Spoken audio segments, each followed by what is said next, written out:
Hello बच्चों, आज के वीडियो में करने वाले हैं कक्षा 8वीं विषय गणित हिंदी माध्यम वार्षिक परीक्षा सत्र 2024-25 का असली क्वेश्चन पेपर लेकर आ चुके हैं। सो बच्चों, आपको बिल्कुल भी टेंशन नहीं लेना है। यदि आपने इस क्वेश्चन पेपर को सॉल्व कर लिया, 100% गारंटी कि आपके 60 आउट ऑफ 60 आने वाले हैं। आपका एक भी नंबर कहीं पास का कटने वाला नहीं है। तो बच्चों चलिए बिना टाइम वेस्ट के हम आपको दिखाने वाले हैं। आप देख सकते हैं पेपर का फ्रंट पेज कुछ इस टाइप का होने वाला है। सो यहाँ पे सबसे पहले दिया गया है बहुविकल्पी प्रश्न। प्रश्न क्रमांक 1 से 5 तक निर्देश दिया गया है। सही विकल्प चुनकर उत्तर लिखिए। प्रत्येक प्रश्न के लिए 1 अंक निर्धारित है। प्रश्न 1 है हमारे सामने, निम्नलिखित में गुणन के अंतर्गत किस गुणधर्म का उपयोग करेंगे। पहला प्रश्न है -4/5 गुणे 1 बराबर 1 गुणे -4/5 इक्वल -4/5। इसका आंसर करना है बच्चों हमें ऑप्शन नंबर बी, गुणात्मक तत्समक। अगला प्रश्न दूसरा देखिए, समीकरण 2y बराबर 5y - 21 का हल होगा। इसका आंसर हो जाएगा बच्चों ऑप्शन नंबर सी, 7। प्रश्न 3 है, 23 के घन में इकाई का अंक होगा। इसका आंसर हो जाएगा बच्चों ऑप्शन नंबर सी, 7। प्रश्न क्रमांक 4 है, 120 का 20% होता है। तो इसका आंसर करना बच्चों हमें option number B, 24। Last question देखिए 5वां है, 3 सेंटीमीटर लंबाई वाले घन का पृष्ठीय क्षेत्रफल होता है। तो बच्चों इसका आंसर हो जाएगा option number C, 54 centimetre square. तो बच्चों यहाँ पे प्रश्न क्रमांक 1 से 5 तक कंप्लीट हो चुके हैं। आप लोग इसका स्क्रीनशॉट ले लीजिए। आपको सभी प्रश्नों के आंसर अच्छी तरीके से याद कर लेने हैं। नेक्स्ट देखिए, यहाँ पे रिक्त स्थान की पूर्ति कीजिए। प्रश्न क्रमांक 6 से 10 तक दिए गए हैं। आप लोग देख सकते हैं सबसे पहले निर्देश दिया गया है, नीचे दिए गए रिक्त स्थान की पूर्ति कीजिए। प्रत्येक प्रश्न के लिए 1 अंक निर्धारित है। प्रश्न 6वां है, परिमेय संख्याओं के गुणनफल के लिए शून्य एक तत्समक है। तो 6वें का आंसर हो जाएगा गुणनफल। प्रश्न 7 है, एक समचतुर्भुज के विकर्ण परस्पर लंबवत होते हैं। तो 7वें का आंसर हो जाएगा लंबवत। प्रश्न 8, किसी निश्चित घटना की प्रायिकता 1 होती है। तो 8वें का आंसर करना है बच्चों 1।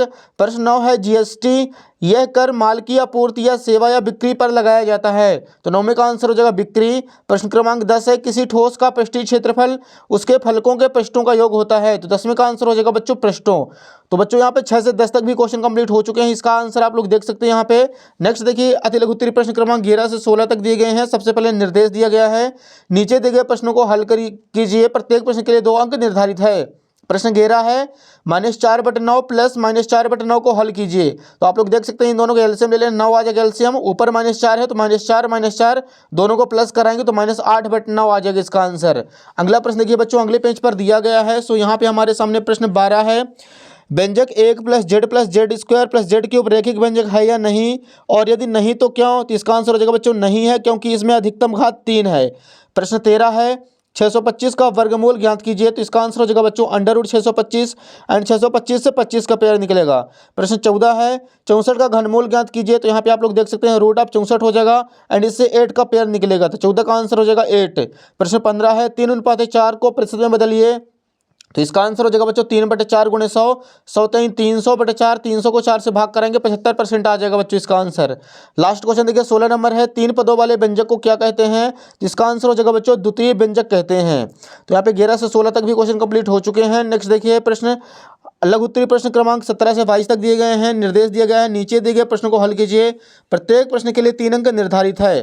प्रश्न 17 हमारे सामने, -3/4 गुणे -4/15 गुणे 4 गुणे 0/7 का मान ज्ञात कीजिए। इसका आंसर बच्चों आप लोग यहाँ पे देख सकते हैं, किसी भी संख्या में 0 का गुणा कराएंगे और पूरी की पूरी संख्या 0 हो जाएगी। तो बच्चों इसका आंसर आ जाएगा 0। अगला प्रश्न देखिए 18 नंबर है, समीकरण को सरल रूप में बदलते हुए हल कीजिए। तो इसका आंसर आप लोग यहाँ पे देख सकते हैं। सबसे पहले लिखना है समीकरण 0.25 × 4f-3 बराबर 0.05 × 10f-9। इसका अंदर गुणा कराएंगे बच्चों 25 का 4 से 25 चौको 100 यानी 1.00f माइनस 25 3 75 0.75 और 10 का 5 0.05 से गुणा कराएंगे 0.50 और 9 पन्ना 45 0.45 आ जाएगा। एफ वाले एक साइड कर देने हैं और बिना एफ वाले एक साइड, मतलब चर वाले एक साइड, अचर वाले एक साइड। एंड बच्चों इसको माइनस करेंगे तो 0.50 आ जाएगा। इन दोनों को आपस में माइनस करेंगे 0.30 आ जाएगा। इसको भाग करा देना बच्चों, 0 से 0 कैंसिल, दशमलव से दशमलव कैंसिल, 3 में 5 का भाग कराएंगे 0.6 आ जाएगा इसका आंसर। तो आप लोग इसका स्क्रीनशॉट ले लीजिए, अच्छी तरीके से अपने कॉपी पर नोट कर लीजिए। अगला प्रश्न देखिए बच्चों, प्रश्न 19 है, जब एक पासे को फेंका जाता है तो 4 से बड़ी संख्या प्राप्त करने की प्रायिकता ज्ञात कीजिए। इसका आंसर बच्चों आप लोग यहाँ पे देख सकते हैं। सबसे पहले लिखेंगे अनुकूल परिणाम की संख्या हो जाएगी 2 और कुल परिणामों की संख्या हो जाएगी 6। प्रायिकता बराबर सूत्र होता है अनुकूल परिणाम बटे कुल परिणाम। अनुकूल परिणामों की संख्या है 2, कुल परिणाम है 6। 2 से काट देना, 2 1 कम 2 तो 6। तो इसका आंसर हो जाएगा बच्चों 1/3। अगला प्रश्न 20 देखिए, एक थैले में 4 लाल गेंदें 2 पीली गेंदें, थैले के अंदर से बिना देखे एक गेंद निकाली जाती है। एक लाल गेंद प्राप्त करने की प्रायिकता क्या होगी? तो इसका आंसर बच्चों आप लोग यहाँ पे देख सकते हैं। सबसे पहले लिखेंगे अनुकूल परिणाम की संख्या 4, कुल परिणामों की संख्या 6। प्रायिकता बराबर सूत्र होता है अनुकूल परिणाम बटे कुल परिणाम। अनुकूल परिणाम है 4, कुल परिणाम है 6, दोनों को भाग कर देंगे। सो बच्चों यहाँ पे 2/3 आ जाएगा इसका परफेक्ट आंसर। स्क्रीनशॉट आप लोग इसका भी ले लीजिए अच्छी तरीके से। अगला प्रश्न देखिए बच्चों, प्रश्न 21 है, वह सबसे छोटी संख्या ज्ञात कीजिए जिससे 704 को भाग देने पर भागफल एक पूर्ण घन बन जाए। तो इसका आंसर आप लोग यहाँ पे देख सकते हैं। सबसे पहले 704 का करा देना हमें वर्ग। आप लोग देख सकते हैं यहाँ पे 3 का पेयर ढूंढेंगे, तो यहाँ पे हमें वह सबसे छोटी संख्या 11 होगी जिससे भाग देने पर यह जो संख्या है परफेक्ट क्यूब बन जाएगी।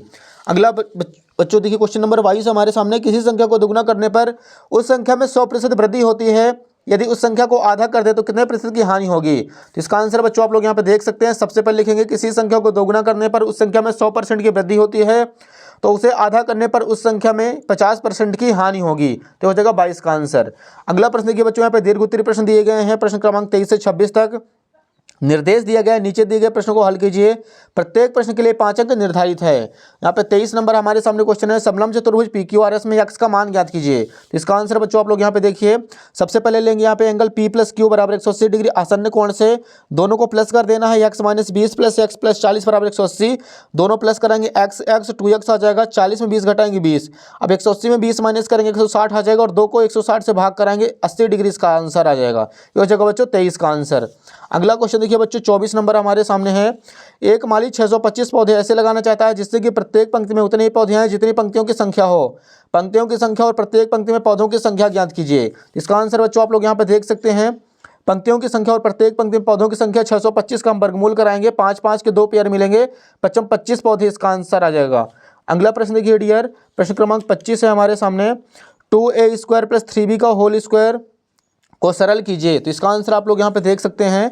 2a² + 3b का होल स्क्वायर को 2 बार लिखेंगे, 2 का गुणा 2 से करेंगे, 2 दूनी 4, a की पावर 4, 3 दूनी 6a² + 3 दूनी 6a²b, 3b का 3b से 3 तक 9b², 4a की power 4 as it is, 6 plus करेंगे 12a² + 9b² as it is. ये हो जाएगा बच्चों 25 का आंसर।